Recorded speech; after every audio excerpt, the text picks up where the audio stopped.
A very good morning to everyone.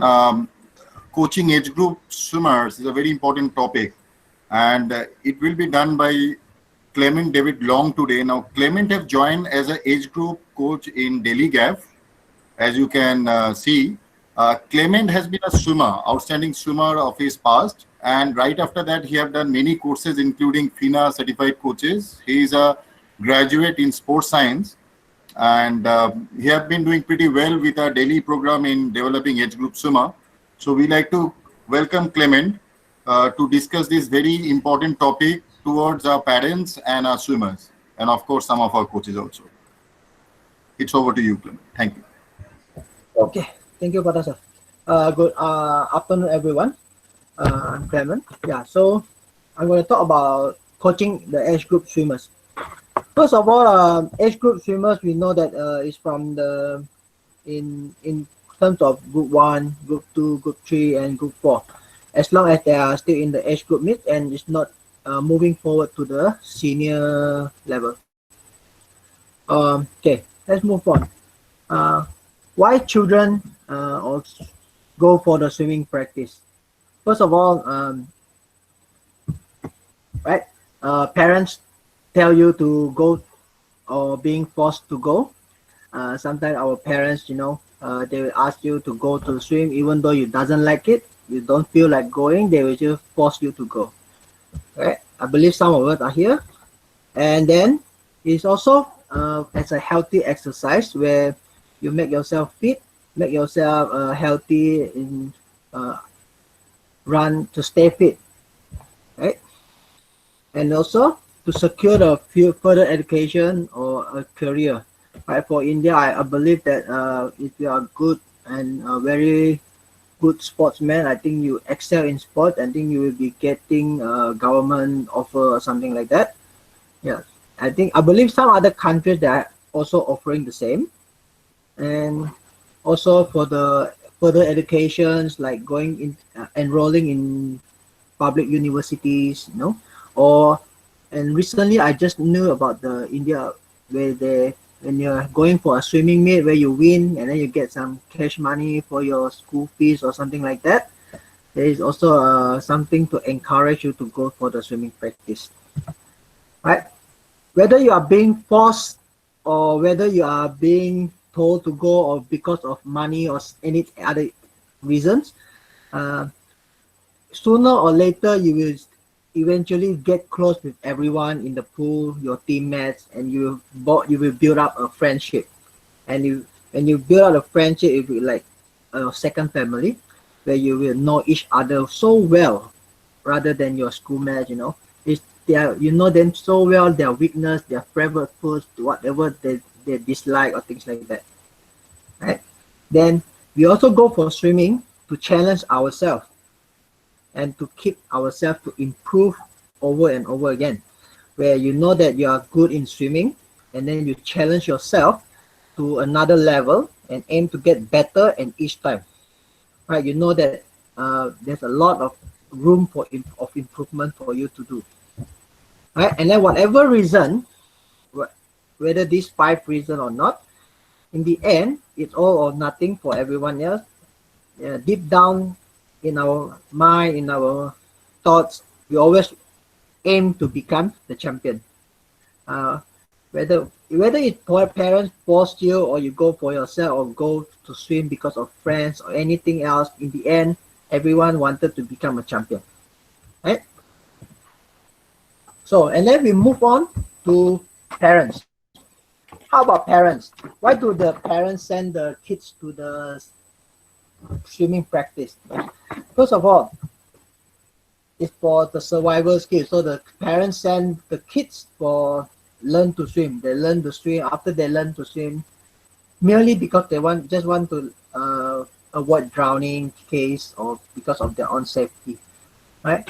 Other than it's also for the health benefits where you get to your kids to do exercise instead of staying at home, play phones, antisocial things like that, right?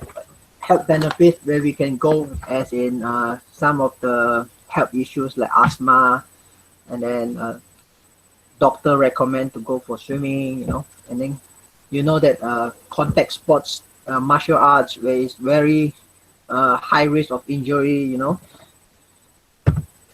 And then we all know that sports build character. So if parents send the children to sports for sports is because of they want to see their children build their own character in sports, you know, rather than just staying at home and study all the time, right?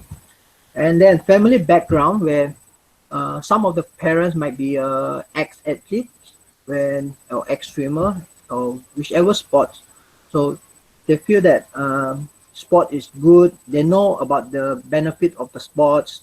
So it's like an upbringing where they introduce the sports to the family, and also at the same time where they hope that their children will do better or achieve something that they never did before, right? And then it's also sports. Maybe they wanted the kids to go for the sport because of the future. Like if you know that if they had swim well, if they perform well in the sports, they might get a good placement of jobs. They might get scholarship for any universities, um, incentive, money incentive for what do you call that? Like after you win something. So when you get all the future, you go, you get how to say, you get a good result, you get a better future, right? And then some of the parents they see the talent in the swimming, the kids' talent in the swimming, where uh, a lot of they see when they see the competition or they see them swim, they see that very effortless.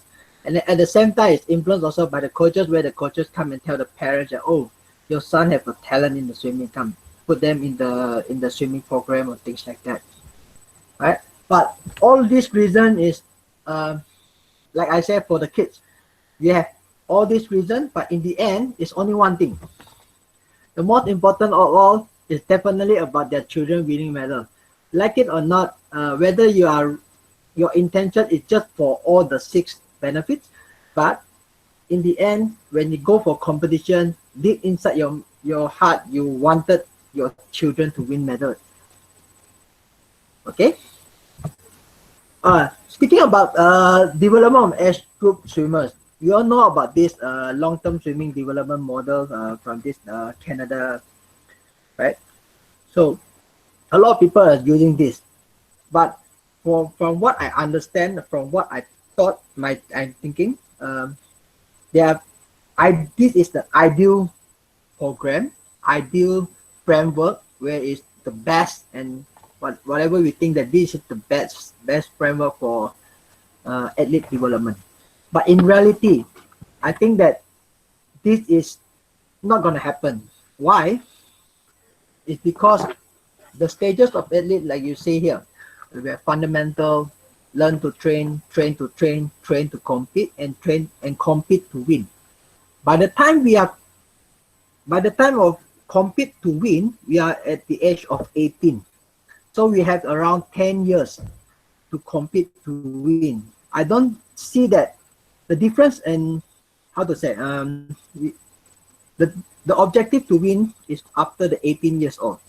So it's similar here where we can see here the fundamental, which is similar to our education, where the preschool, primary school, secondary school, and come to university after 16, 17 years old, and then we compete to win with coming to our adult life. Okay, so it's the winning. In the end of all these things, winning is important or not? This depends, right? Let's move on. Okay, so what are the problems that I thought of from this framework? First of all is the education system. Okay, what's the difference between the Asia education system and also the Western, Europe, US, and also maybe Australia? In Asia, I believe that education is the top priority in Asia, where in every family, where without good education, there's no good future. Okay, so that's why we Asian parents, Asian family, they always bring up that you always have to study, study, study, study, so that you have good future. No, if you don't study well, then you don't have a good future. That's what we always Asian thoughts. All right, correct me if I'm wrong. All right, this is what I believe in. All right, okay. So, education-wise, in Asia, I believe that we have a lot of homework for every Asian country. I think Malaysia we have a lot of homeworks given to the students. I think India maybe also the same. Um, Parents always remind our kids that if you don't study, you don't have a good job. If you don't have a good job, you don't have a good life, right? And then automatically, students or kids, since young, we were brainwashed to study and study and study to secure a better future, right?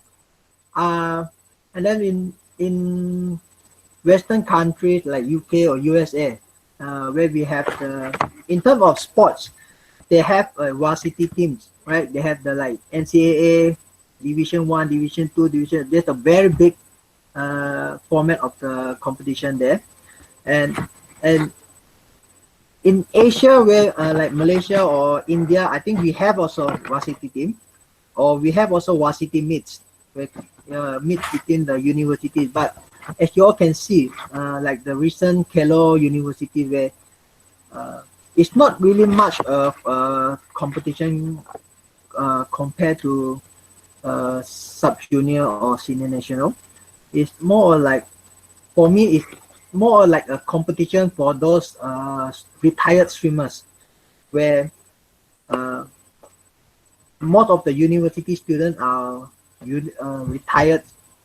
They were already retired from the full-time swimming, and for those who are still ongoing athletes, they will be conquering the varsity meets. Okay?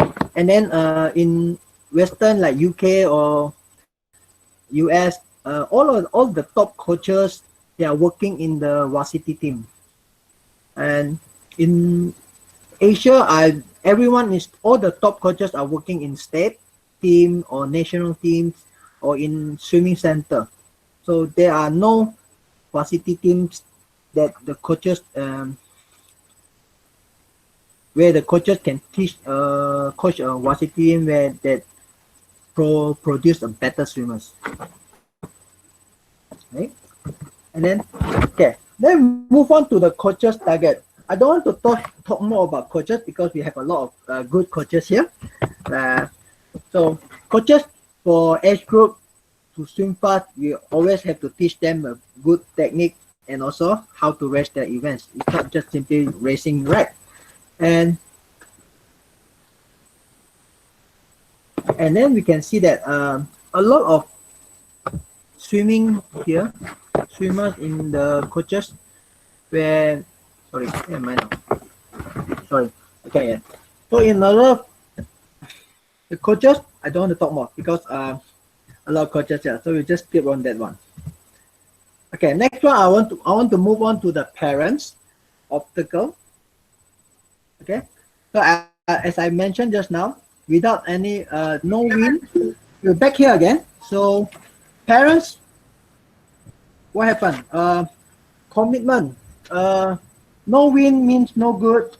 No good. If your kids are not good, then you just ask them to quit the swimming or any other sports. Okay. So what are the parents' role? Right? Parents, you can ask yourself, what are your commitment level? How committed are you in the program? How committed are you in the program, like in our swimming program, in our GAF, right? In how committed are you in our glamour programs? And then also it's the trust issues. Whether coaches, there's always any organization, there's always a trust issue. Whether it's between the parents and the coaches, or parents with the management. Right? It is good to have a argument sometimes, because without argument there will not be improvement, right? So everyone's argue, and then when everything is but argument must be bring up on the table where everyone can sit down together and we discuss it together and solve it at the same time, to avoid any conflict or any trust issue in the future, right?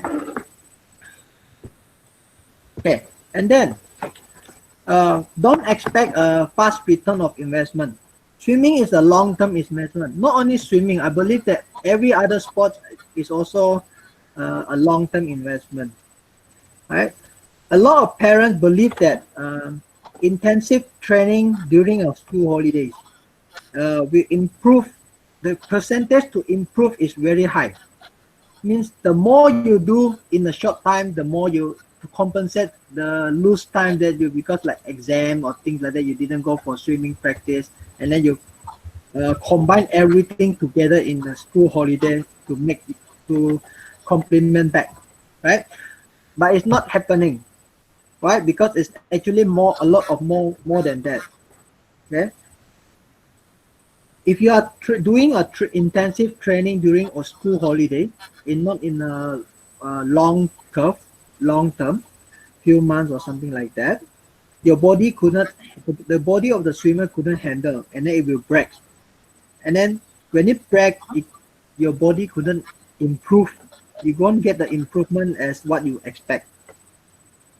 Right? It's just like for adults, like you invest in any business or any stock market or whatever it is, uh, it's a lot more than just what you see from the graph, right? You have to study whatever inside, right, behind it.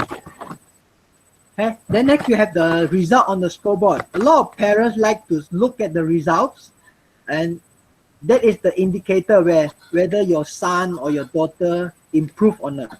If they are doing their PB is 60, and then you see them doing a 161, they're like, oh, they are not improving, you know. Or they do 60.1, and then they do the competition, they do a 60.2, then it's like, oh, it improved, it's not improving. Even 0.02 is like, oh, it's not improving, right? But sometimes you have to understand, maybe in terms of it's like a blessing in disguise, where maybe he maintained the same time 60.1, 60.2, but they actually get a better technique, better stroke count, less stroke count.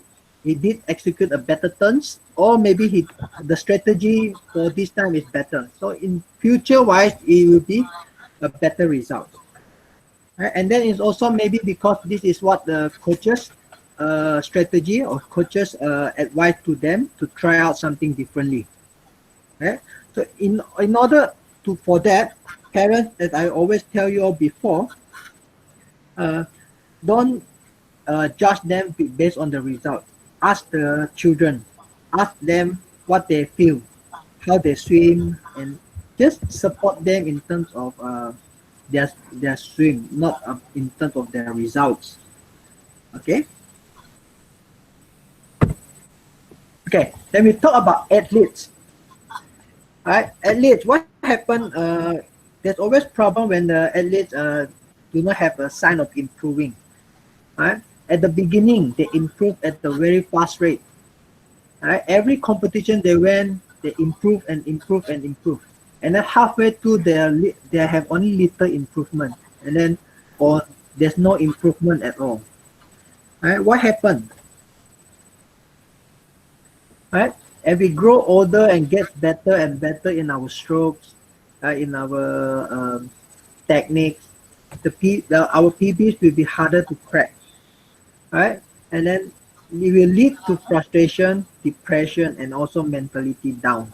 So when this happens, we coaches and parents, we have to guide them.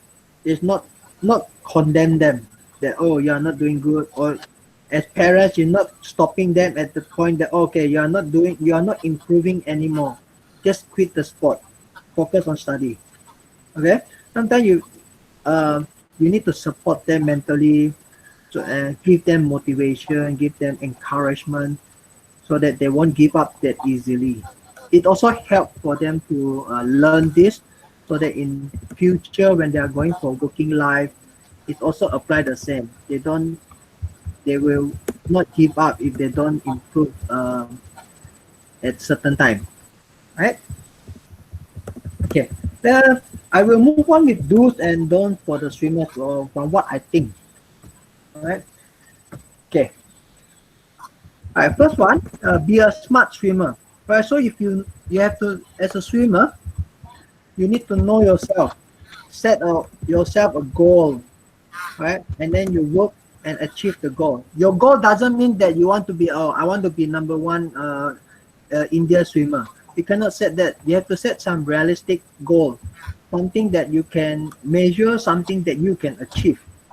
Okay, of course you have some goal that you might not be measurable, like I want to be number one in sub junior or things like that, right? But you have to set a target that, oh, I want to be, I want to set 1 minute in 100 freestyle and get number one in sub junior, right?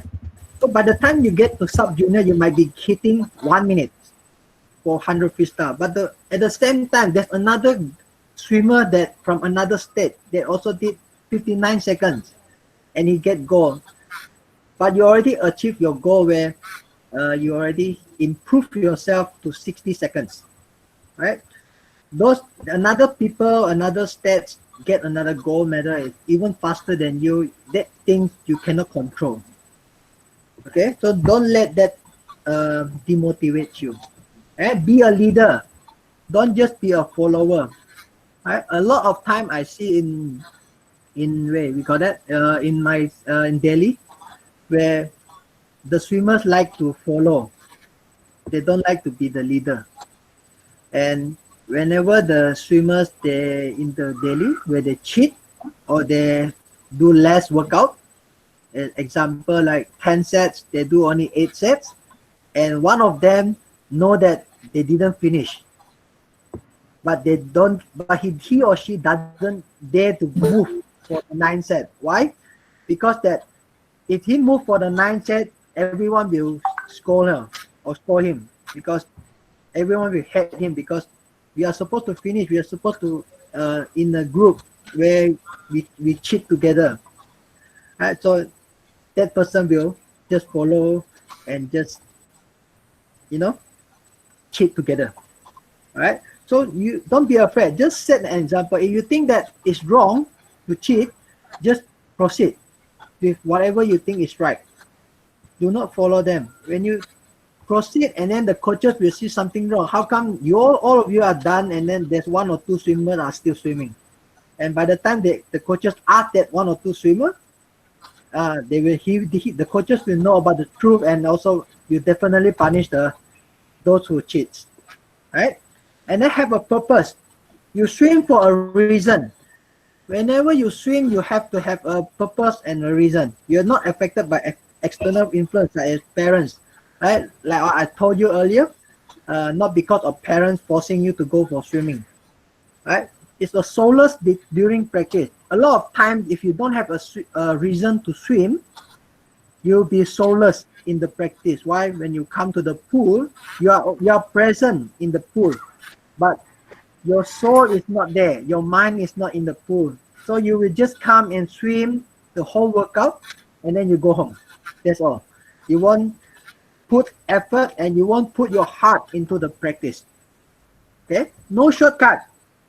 Cheat in the workout. Right? A lot of, I believe not only Delhi, I believe every center, they definitely have some of you cheated, and also I think everywhere they definitely have cheated some in the workout, and they give wrong data to the coaches also.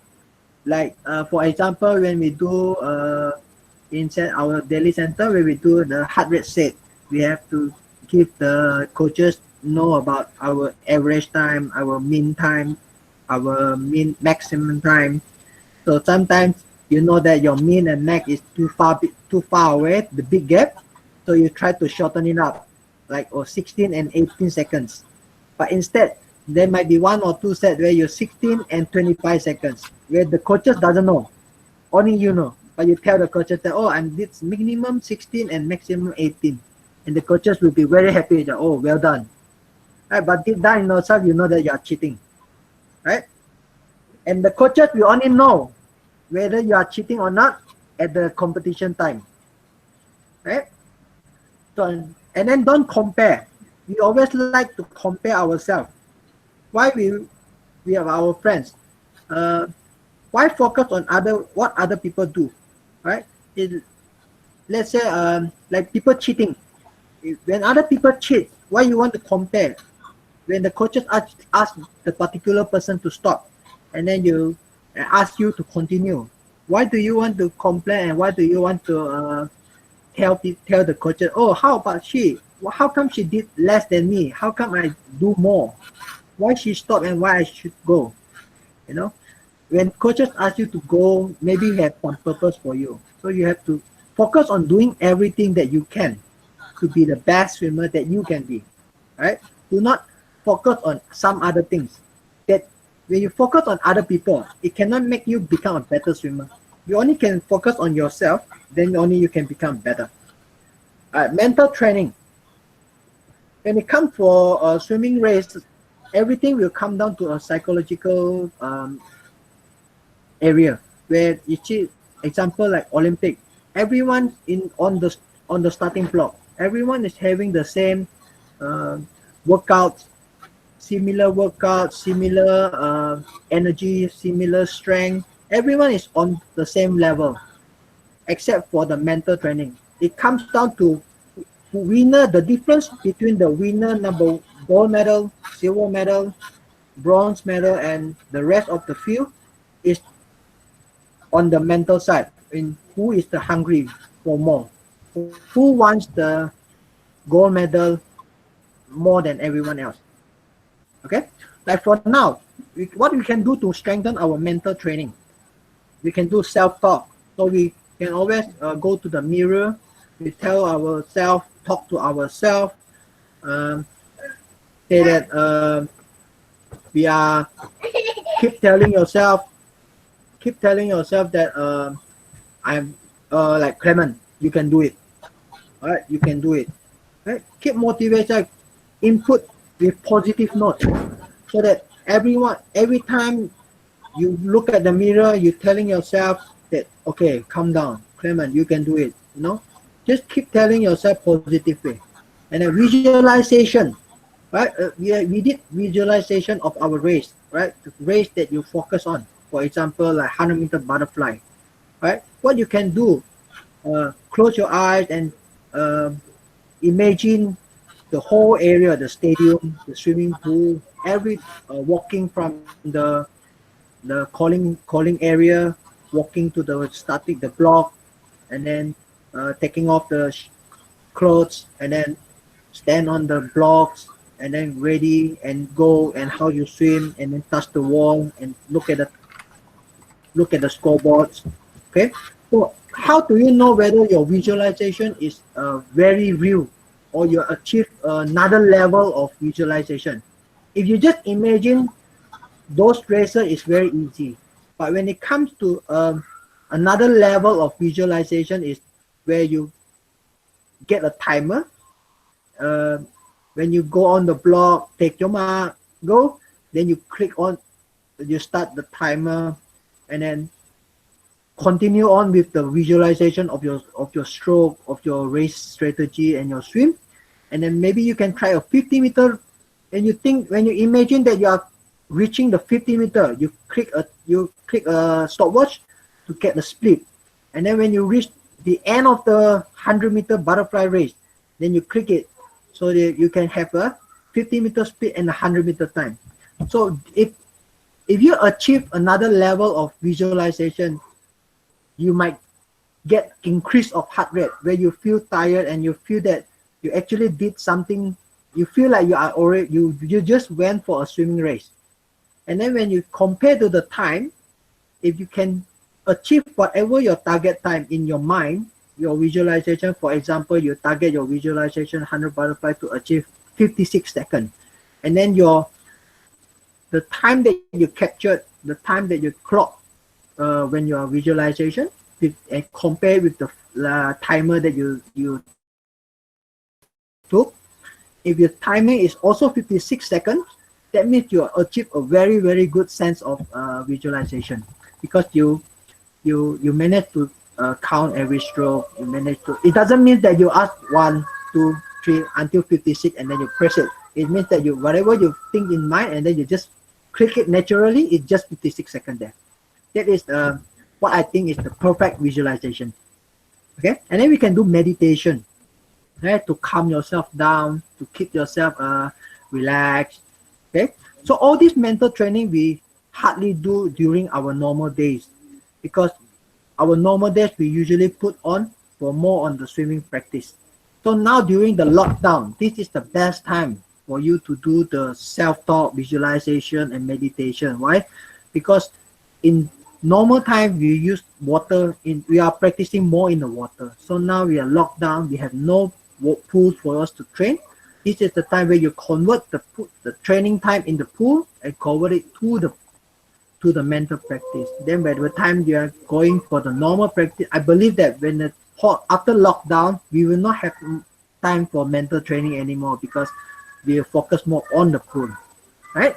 And then lastly, take care of yourself, right? You need to you need to take care of yourself by eating habits. You know what you need to eat, what you shouldn't eat, what you must eat, or anything that is good and anything that you need to differentiate. You know how to differentiate, like ice cream, junk food, And then sleeping pattern. You know that sleep is essential. Sleep is compulsory, or sleep is very important for your body to recover. If you don't have enough sleep, your body won't have enough recovery for you to have enough energy for the next practice. Right? And then unnecessary injury. This is very funny, because why? In GAF, in Delhi Center, we always have unnecessary injury happens. I don't know how come there's a lot of injury in our center, but it's not because of the swimming. It's mostly come from unnecessary injury, like falling down from the staircase, jumping from the blocks, and then sprain the ankle, or playing some ball, or any other activities that they give them unnecessary injury. Okay, and then when you get unnecessary injury, it causes you to out of the pool for a few weeks. That will make you loss of the time. Okay, and okay, let me move on. Hey, sorry. Okay, swimmers. Okay, ask yourself, what is your commitment level in the practice? Okay, you don't have to tell me your commitment level in the practice. Just scale 1 to 10. You can tell yourself. Okay, 1 to 10. Right? Okay, so we know that the higher the commitment, the better the performance. Right? And then you will end up swimming faster than you thought. Right? Look at those who win, right, at the big meets. They are very happy. Why? Because they know what sacrifices or what hard work or what hardship that they have went through to get that win. Right? It was very worth it. Right? Okay. And then what is commitment for athletes? What is commitment for the athlete? It is actually a daily activity that starts and ends at the same place each day. And do you know where is that place? Okay, let me make a guess. Okay, let's see whether you are getting the right grade. It is your comfortable bed. And why is it your bed? Okay, let me go to a cycle. Okay, so you have your bed here. So what happens when you have your bed? You will go to sleep. Sorry. So when you go for a bath, you will go to sleep. So your body will recover. Your body will recover, have recovery.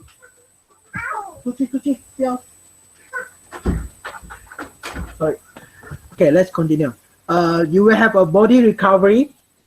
Get to the bed, and then you will eventually get yourself ready for the practice the next morning. So what happened after you sleep? Your alarm you went off, right? Your alarm went off, you get up from your bed, you brush your teeth, and then you get some food, and then you get ready for practice. Okay? So you get to the practice before the practice starts, right? Not when the practice is scheduled to start. Like for example, our center will start at 5:50 in the morning. So you don't get to the pool by 5:50 in the morning. You get down to the pool maybe 5 minutes after 5 or 10 minutes before the 5:15. Right? A lot of the cases where I see even the boarders who are staying in the swimming pool, they reach the pool at 5:15. And the funny thing is, the swimmers that came from outside of the swimming pool, they reached the pool earlier than those who are actually staying inside the pool. Right? By right, the person in the pool, they're supposed to reach the pool earlier than that. Okay? So after that, you have practice. So when we have practice, get into the pool on time and do your best to accomplish the assigned practice that were given and designed for you by the coaches to be a better and successful swimmer. Okay? So a lot of times we didn't get into that. Always the coaches had to force them to go inside the water, or they go in right on time. Right? They like to wait for other swimmers to swim 100 or 200 meters and then just jump in and follow whatever they are swimming. Right? Then after practice, we'll go to school. Right? When we go to school, what you do? You focus on what the teacher will say. Pay attention to the details so that you can save time to do homework. And then you also don't have to read back everything just to get one full meaning. Right? After school, we'll go back to lunch. Right? Lunch, we choose the right food where we continue to fuel our body for afternoon practice. Right? After lunch, you can go for a quiet place to do homework, your school homework, or you can directly practice, or directly some who might be going to direct to practice. Right? So whatever your schedule allows or demand, just fill your day with a productive activity so that it can reduce the stress of your day by simply keeping up with things. Okay? After that, what happened? You go for practice again. Right? So you have another effort-filled practice. Right? Putting effort, putting some mission, you have achieved some goals, objectives, like things that you need to do in practice, and also give everything your best in the practice. Okay? After that, you go back to home for those who are staying outside, and go back to your room for those who are staying in the borders as a borders. Right? You have more food, dinner time, and then you have readings, or you still have to do some homework, or you can relax a little while before you sleep, like watch some TV, surf some internet, Facebook, or even the boys especially playing some games, just to clear your mind before you sleep. Okay, and then after that, it come back to a cycle. You go back to sleep, and then the next day is keep on ongoing again. Right? It's a very, very boring cycle. Right? This is the life actually for the majority of the swimmers or majority of any sports person. Right? They will just gone through this. Okay? So if you are not committed, then you will never know how good you could have been. Okay? You will always just think that, make assumption that, oh, if I give my commitment last time, maybe I can become this. You will always if and only. You will never see it happen. Right? So you will never have much time to train, or as a little responsibility in your life. Meaning that now that you are age groupers, you are in the school, you have a lot of time to train, because all you need to do is just go to school, go for practice, go home, go to school, go to practice, and go home. All right. You have very little responsibility because you don't even have your responsibility is only as a swimmer and as a student, right? And as also as a children, right? But as the time goes and when you coming to your young adult after universities or going to adult phase, where you have more responsibilities coming into your life, such as a working life, where you have to buy cars, buy property, then you have a lot of EMI to pay, right? Then you have more responsibility, and then having a relationship, boyfriend, girlfriend, then you have to start paying for expenses, and you have to uh, rent a house, or you can, when you work, you have to start marriage, and then you have to get a child, right? A lot of more responsibility coming into your life. And then when the responsibility coming, then you have not enough time for you to train anymore. So now is the time where you have a lot of time so that you can maximize your potential, and you can see yourself with commitment. You can see yourself the result of your commitment and how good you actually can be, right? So you commit now, and then you live the rest of your life with a contentment or satisfaction that only few people will ever understand you, right? Those people who went through all this hardship, they will understand your sacrifice, your hardship, and they know that how satisfied you are. Okay. And another thing, ask yourself again, swimmers, are you still doing the same thing over and over again, like the hamster in the wheel, right? And then you're still putting hope and expect a different result in your swimming competition, right? If you yes, that means it's very insanity, right? Why? Because you are doing the same thing and the same thing and same thing again, and then you expect things to be different, right? It's, for example, you are putting salt into the food, it's definitely gonna taste salty, and every time you put salt in the food, you expect it to be a sweet, right? That's impossible. Okay. So what do you mean by same thing? Like, say, are you still doing the same 100-meter practice in the same restart timing, same stroke count, same speed, right? Or are you still doing the same pull habits? Like, since, like, for example, since when I came into Delhi, I told the swimmers, do not push after the push, don't breathe on the first stroke, do 3 underwater kicks, right? Last 5 meters, don't breathe anymore, right? So now it's already been more than half a year, right? More than 6 months. And what happened? I still have to repeat the same thing again and again. I believe that Patasar will also the same. Before I came to Delhi, I think he also been repeating it the same thing again for 1 or 2 years again. So you can see here, are you still doing it the same again? Why didn't you make something different? If you make something different, then you expect something different. Okay. Okay. So yeah, you might be working very hard, but did you actually work faster and increase the degree of difficulty? What do you mean by faster and increase the difficulty? Okay. For example, you cut off the restart timing. When you restart timing is like 1:30 base, right? 1 minute and 30-second base. So you cut off 5 seconds, you go down to 1 minute 25-second base.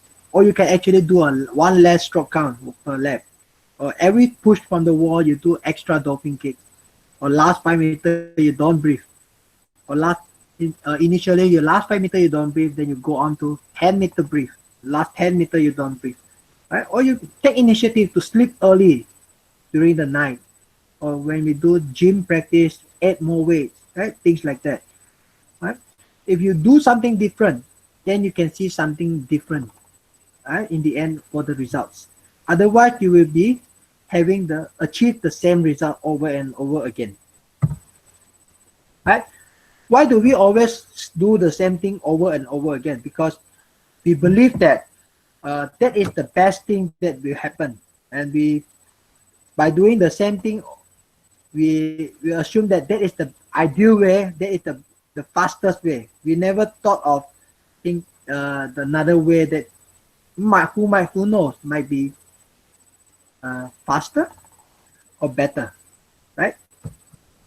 So no matter how fast you get, and no matter how well conditioned you become, you need to continue to update yourself to improve, right? For example, you see like Tiger Woods, for so many years he went up through world number one. He still always think of something different and think of some new method to improve.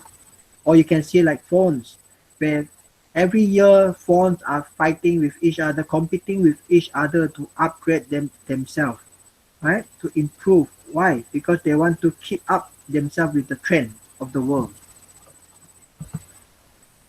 Okay. Okay. And the last question, when people ask you, swimmers, usually this a lot of people will ask, are you happy with your results in 2019, or are you happy with your result in the previous years or the last season? So usually what is the first thing that will come into your mind?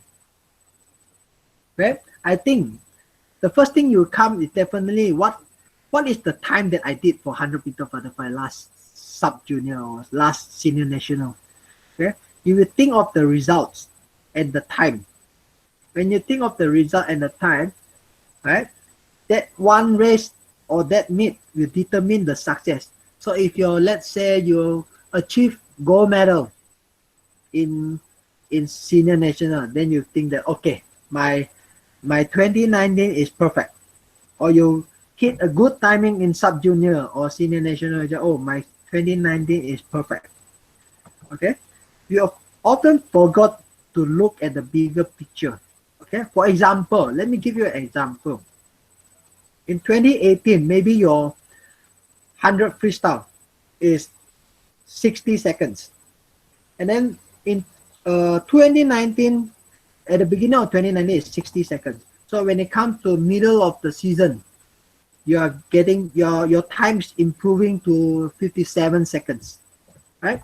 And then when you come to 57 seconds, and then coming toward the end of the season, where your big meet like senior national. So when you come to senior nationals, you are the favorite because no one else is as fast as you. 56 seconds. 56 seconds is the fastest already for 100 freestyle. 100 freestyle, for example. So when you go into the senior national as a favorite to win the gold medal with 56 seconds, and who knows, you might go down to 55 seconds. And guess what? In the end of the race, you ended up with maybe second place or third place, and with a bad time of 59 seconds, right? And then you will just say, oh, my 2019 is very bad because I didn't win gold medal, and I get a very bad timing in senior national. I get a 59 seconds, right? So, but the overall, if you compare the year 2018 and 2019, 2018 at the beginning of 2019, you actually did 1 minute, 60 seconds. But at the end of 2019, you did 56 seconds overall. The fastest timing they achieved in 2019 is 56 seconds. But because of some maybe fatigue or tired or something wrong with your body that make you swim bad in the senior national, so you ended up with the year with 59 seconds. But the best timing that you achieved in 2019 is 56 seconds. So that is a 4 seconds improvement. We always forgot that 4 seconds improvement. We only look at the, oh, I did not win. I only did the senior national. I didn't win. Okay. So if you are consistently improve, the result will definitely come. All right. Don't worry. And then most important, you have to think that you have to know that you only swim fast when you are swimming well. Okay. Yeah. That's all.